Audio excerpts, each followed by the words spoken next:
नमस्कार, राधे राधे, जय श्री राधे। कृष्णाय वासुदेवाय हरे परमात्मने प्रणतक्लेशनाशाय गोविंदाय नमो नमः। हरे कृष्णा कृष्णा कृष्णा हरे हरे, हरे राम राम राम हरे हरे।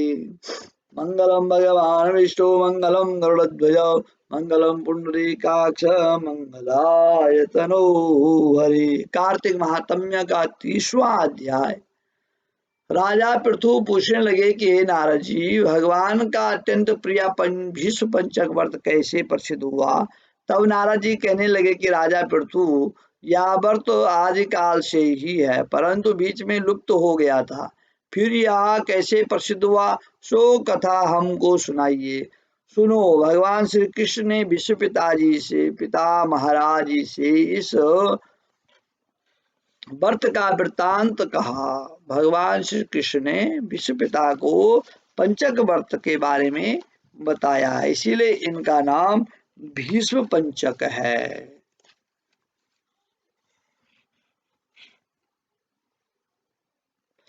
और तब से यह संसार में दोबारा प्रसिद्ध हो गया। सर्व प्रथम भीष्म जी ने इस व्रत को किया, इसी कारण तभी से यह व्रत भीष्म पंचक के नाम से प्रसिद्ध हुआ। हे राजन, भगवान श्री कृष्ण जब पांडवों की ओर से दूत बनकर कौरवों को समझाने गए तो सबसे पहले विदुर जी के पास पहुंचे। विदुर जी ने उनका स्वागत किया, सत्कार किया, अनंत आदर दिया।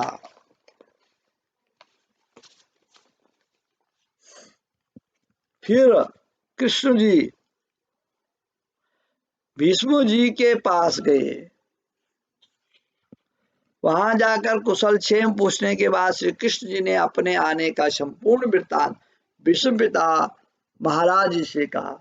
तब भीष्म जी कहने लगे कि हे भगवान, त्रिलोकीनाथ होते हुए आप पांडवों की ओर से दूत बनकर क्यों आए। आपका पांडवों से इतना प्रेम क्यों है। तीनों लोग आपके वश में है, तब पांडवों के पास ऐसा क्या वशीकरण मंत्र है, अथवा उन्होंने ऐसा कौन सा व्रत किया है, कौन सा तप किया है, कौन सा यज्ञ किया है, कौन सा पुण्य किया है, जिसके कारण आप उनके वश में हो गए। तब श्री कृष्ण हंसकर बोले, हे गंगा पुत्र, यद्यपि यह अत्यंत गुप्त वार्ता है, फिर भी मैं तुमसे कहता हूँ।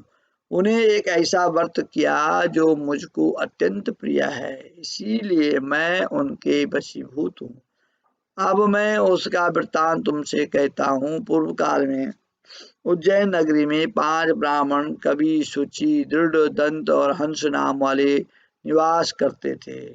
तीनों ही वेदों को जानने वाले, रूपवान, युवा अवस्था को प्राप्त, गंधर्व विद्या के अति प्रवीण, वे अनेक देशों में घूमते फिरते अपने गान विद्या का प्रदर्शन करके खूब द्रव्य प्राप्त किया करते थे। एक समय वह मथुरापुरी में सुबीर नाम वाले राजा के पास आए।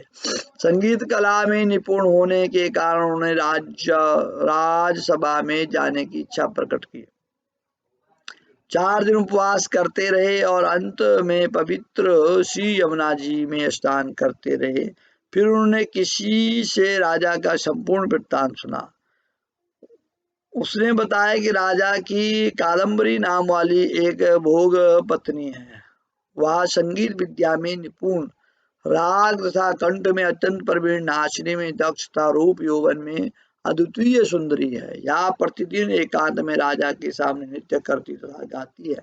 ऐसा सुनकर वे स्थान समय पर जहां से नृत्य तथा ताल का शब्द सुनाई पड़ता था जाकर खड़े हो गए। फिर राजा के पास आने जाने वालों के समीप जाकर कहने लगे, बड़े ही दुख की बात है कि राजा के पास नृत्य कला का जानने वाला कोई नहीं है। वीणा में 2 तार ढीले हैं, तार बराबर नहीं है, बाजे में नृत्य शुद्ध नहीं है। इसी प्रकार की बातें वहां प्रत्येक से करते रहे।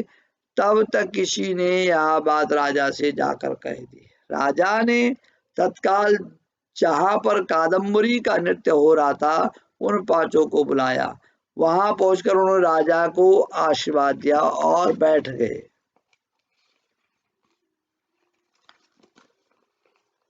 कादम्बरी ने उनको संगीत विद्या में अति निपुण समझकर विशेष नृत्य किया। जब उसने चक्र में ताल दिया तो उन ब्राह्मणों ने उसको रोक दिया। उसने चक्र छोड़ तथा योग्य ताल दिया मगर चक्र खंडित नहीं किया। इस पर कादम्बरी का रूप और गुण देखकर वह पांचों उस पर मोहित हो गए। कादम्बरी भी पांचों को देखकर उन पर मोहित हो गई।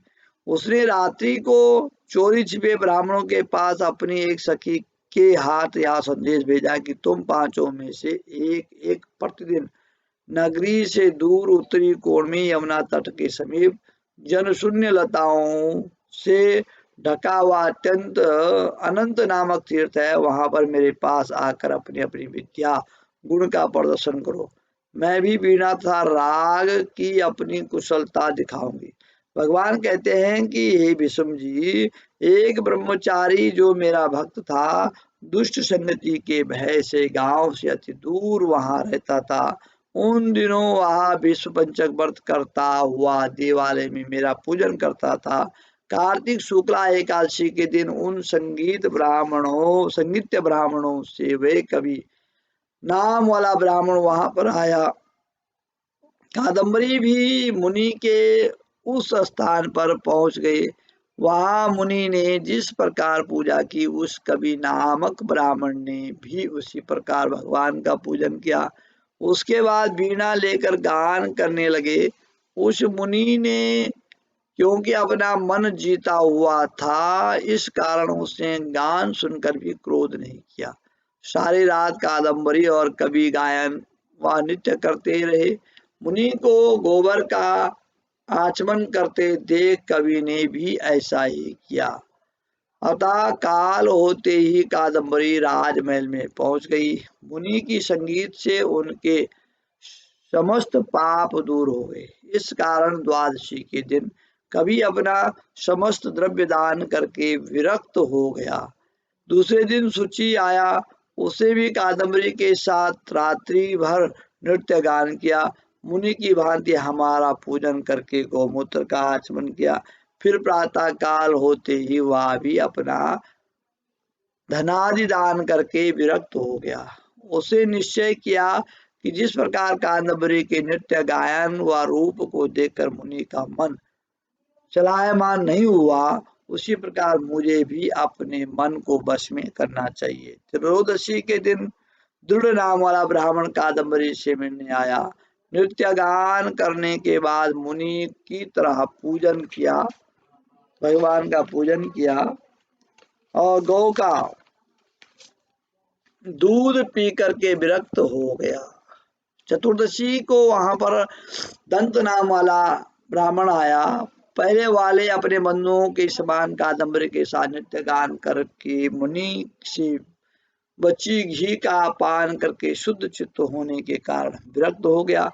सबसे अंत में पूर्णमासी को हंस नामक ब्राह्मण ने आकर मुनि को देख उनको नमस्कार किया और यमुना में स्नान कर आंवले के वृक्ष के नीचे बैठकर श्राद्ध कर्म किए। भगवान कहते हैं, हे भीष्म जी, कार्तिक के महीने में हमारा पूजन दान पुण्य कार्तिक के महीने में हमारा पूजन दान पुण्य करने से करोड़ों यज्ञ का फल प्राप्त होता है। अतएव हंस नामक वह ब्राह्मण सत्संग पूजन मुनि के बचे हुए दही का पान करके विरक्त हो गया और अपना शव धन दान करके तीर्थ यात्रा में चला गया। उधर राजा ने मंदिर में कादम्बरी के जाने का समाचार सुनकर उसे महल में बंद कर दिया, जिससे वह मंदिर न जा सकी। कार्तिक मास में हमारे सामने नृत्य गान करने के कारण वही कादम्बरी द्रौपदी हुई तथा हंस नाम वाला ब्राह्मण आंवले का वृक्ष के नीचे श्राद्ध करने से डिस्टर्ब हुआ। एकादशी के जागरण करने से कभी अर्जुन, सुचि, सहदेव, दंत, नकुल, दृढ़ नाम वाला पराक्रमी भीम हुआ। भीष्म जी, वस्तुतः इस व्रत के प्रभाव से ही मैं पांडवों की वशीभूत हूँ। अब तुम्हारे द्वारा यह पंचक व्रत किए जाने से हम तुम्हारे नाम से विख्यात होंगे, अर्थात भीष्म पंचक व्रत कहलाएंगे। इस व्रत के अंत में ब्राह्मणों को भोजन करा करके यथाशक्ति दान दक्षिणा देनी चाहिए। बोले कार्तिक महात्म्य की जय, भीष्म पंचक की जय, कृष्ण बलदेव की जय, सत्य सनातन धर्म की जय, बाल मुकुंद भगवान की जय। श्री कृष्ण गोविंद हरे मुरारे, हे नाथ नारायण वासुदेव, हे नाथ